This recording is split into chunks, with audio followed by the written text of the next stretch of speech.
Welcome to episode 31, the Reggie Miller special of the Ape and Bird NFT show. I am your host, Greg Oakford.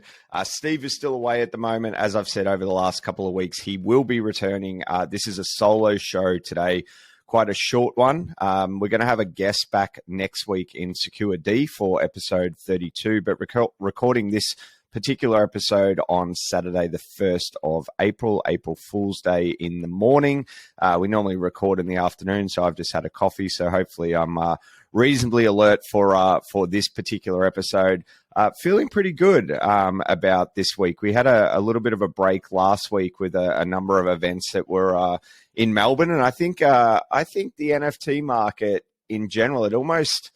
I mean, I could be speaking too soon here, but I felt like we were sort of close to the bottom last week. I was, in terms of the collections that we've all become accustomed to over the last couple of years and some new ones that are jumping on the scenes, but feels like there's a little bit of an energy around NFT land this morning here on Saturday morning.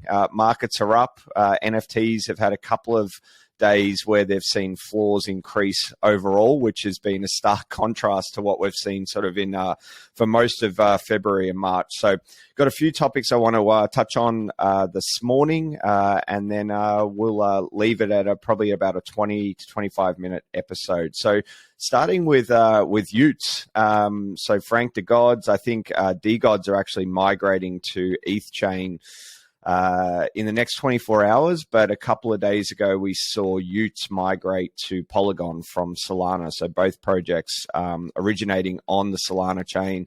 In DeGods first and then y00ts. I am looking to pick up a y00ts myself, but I am very disappointed that I feel like I've missed the boat once again.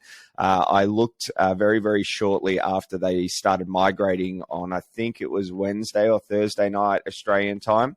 And the floor in ETH terms was around about 1.65, 1.7. As it currently stands, it's jumped up overnight. I think before I went to bed last night, it was at 2. It's at 2.5 now for a y00ts. I had actually a few y00ts holders bomb my Twitter feed a couple of days ago as well, when I think I said something about y00ts, and it was good vibes actually. The bombing the Twitter raid. So still in the market, but disappointed I didn't pull the trigger. But often, you do see after a news catalyst has actually happened, like this migration, that the floors can potentially drop. But I actually think the floors were dropping before the migration on this particular one. So we'll stay tuned to see what the y00ts floor does. But congratulations to Frank DeGods. I think he's just a hustler. I mean, he can be polarizing to some people.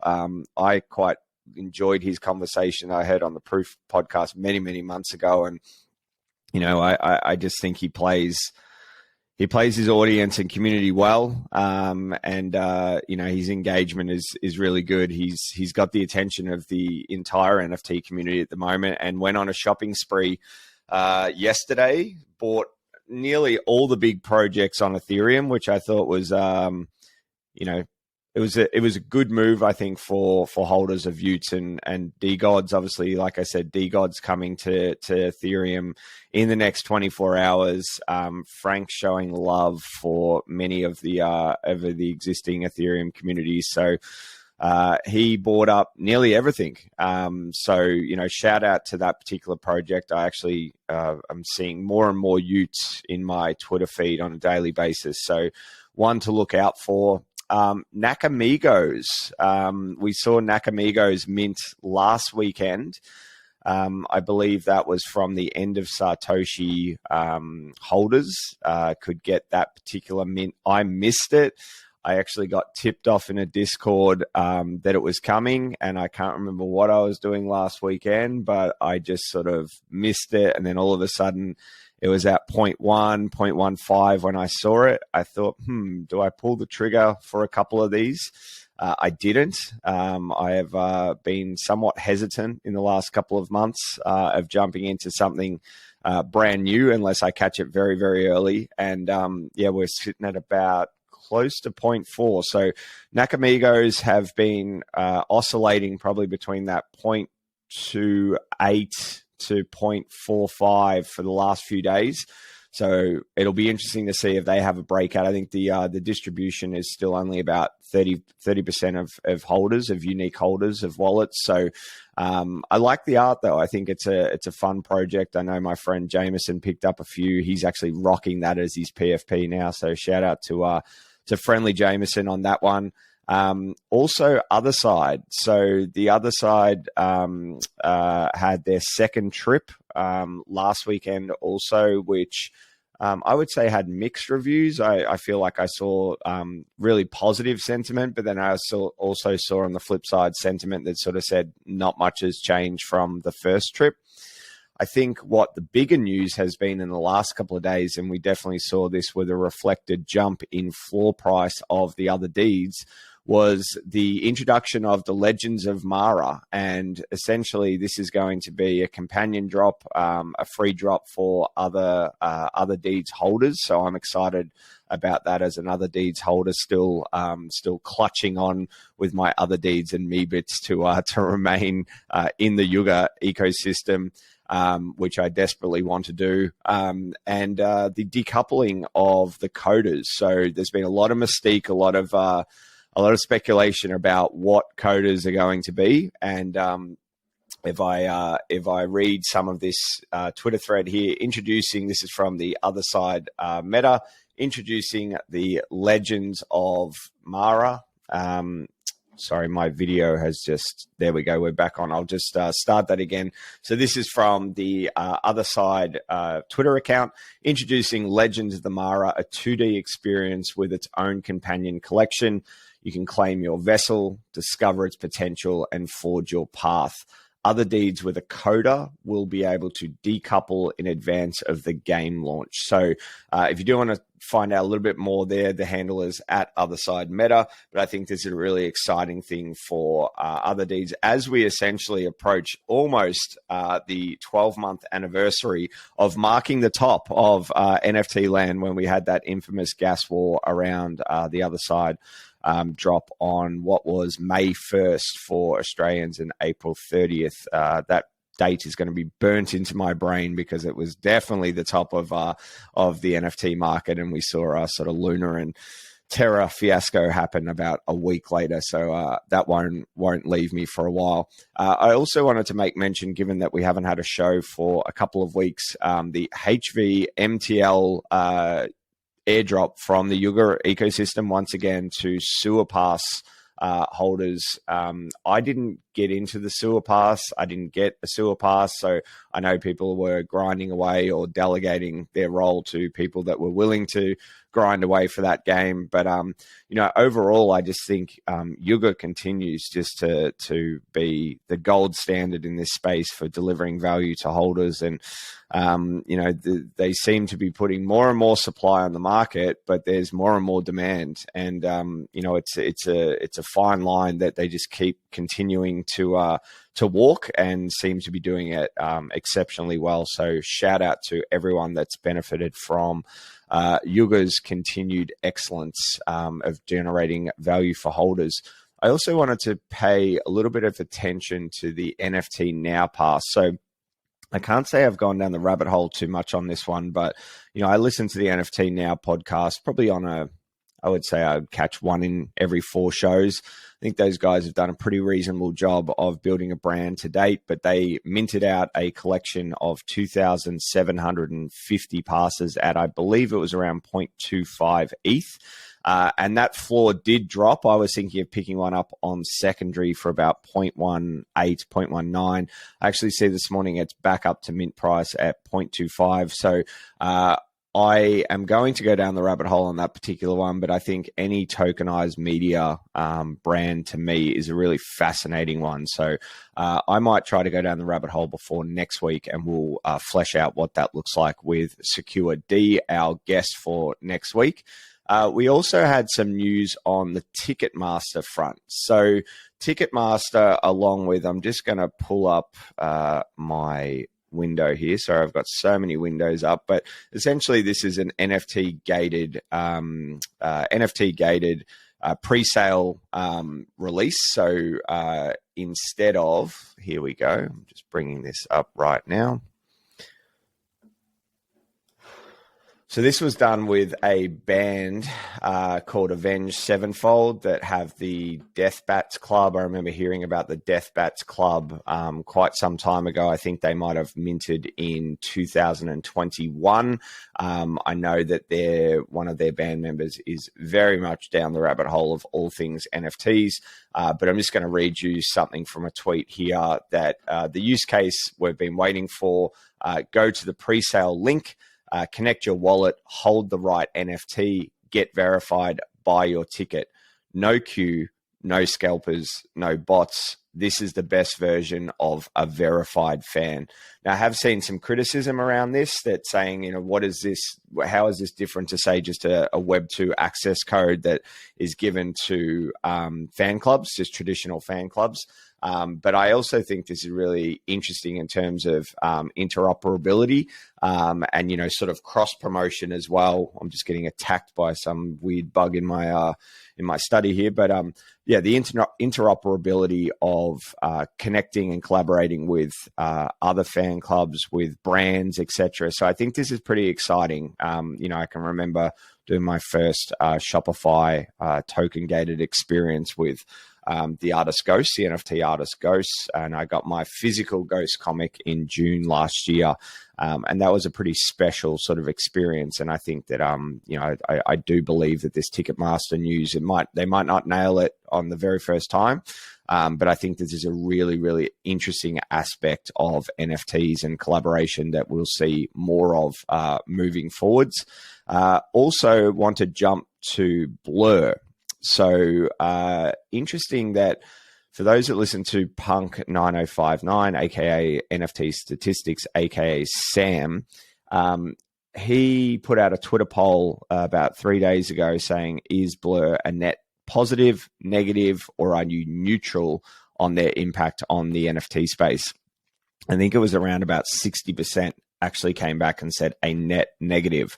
And I think had Sam put that poll out probably only a month ago, especially when the Blur token dropped around sort of Valentine's Day in that mid-February range, I think we probably would have seen 60% net positive, to be honest. So it's interesting how quickly narratives can switch in this space. And I'm seeing a lot more commentary on Twitter and even in Discord that people are getting sick of collections just being essentially shit coins with a picture.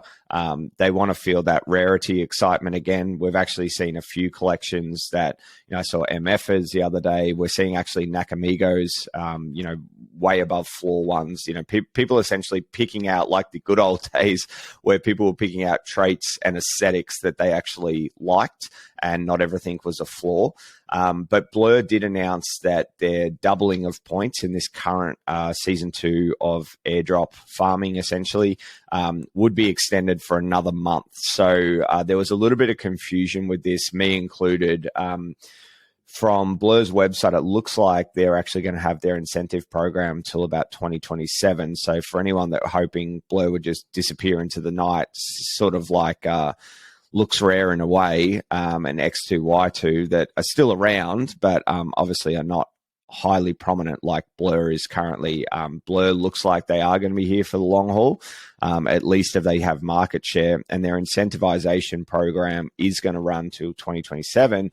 Their announcement was more about, they said they've got something they've been working on but need more time. And so it wasn't like season 2 was about to come to an end. What was about to come to an end, meant to come to an end on April 1st, was the double points of season 2. So that is going to be extended. So if you are airdrop farming, you got another month of grinding it out to try to get double points. And, season 2 will still kick on after that, is my understanding. But yeah, I think, look, I've used Blur a little bit more over the last month or two. I wouldn't say I've done a lot of quote unquote farming. I've just been playing around with it. I think it's probably more of a whales game at this point. I don't really want to get stuck with a bunch of NFTs that I don't want. And obviously the closer you bid to floor, the more points you accumulate. And, again, shout out to NFT Statistics Show on Proof Daily Show. I think he's been doing a great job highlighting that most people that are doing this farming are actually losing ETH. They're losing capital, but they're hoping, obviously, the grand plan is to get enough Blur points and hope that the Blur token, holds its price, which it's been struggling to do a little bit. I think last time I looked, it was around maybe the 50 cent range, 50 cent US range, I should say.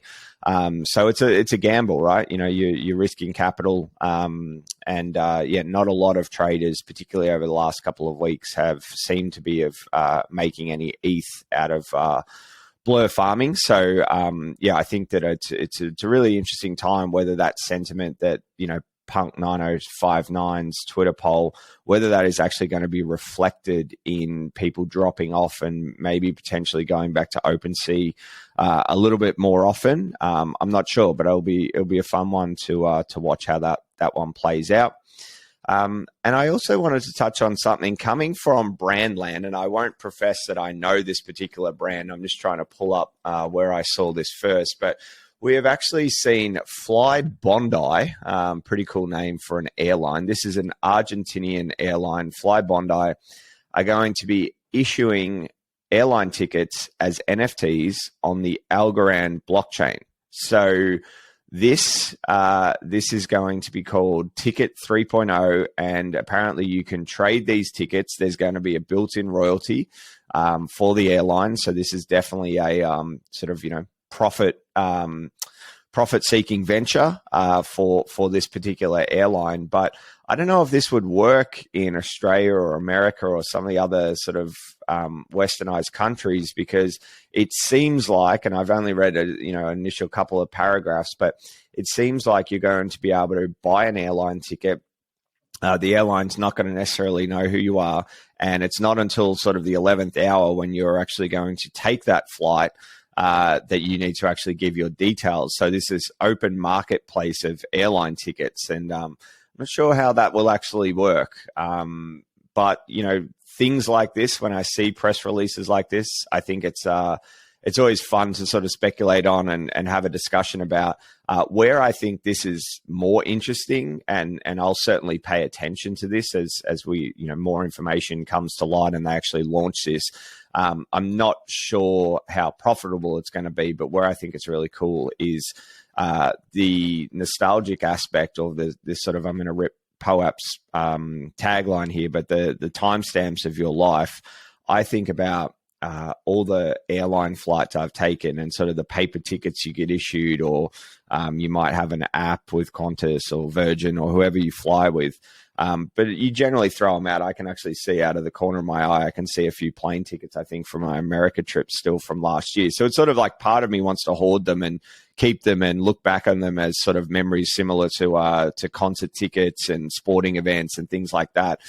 So I think that would be a really cool use case for tickets. And then obviously we know that, you can bundle utility on those tickets if the airline chooses, or do collaborations, etc. So I think I like this particular play from just an engagement aspect with your customers that are flying on your airline. And I think this one obviously would point to loyalty points too. So frequent flyer points makes sense too for me with NFTs and building that product on blockchain rails. So watch this space with Flybondi.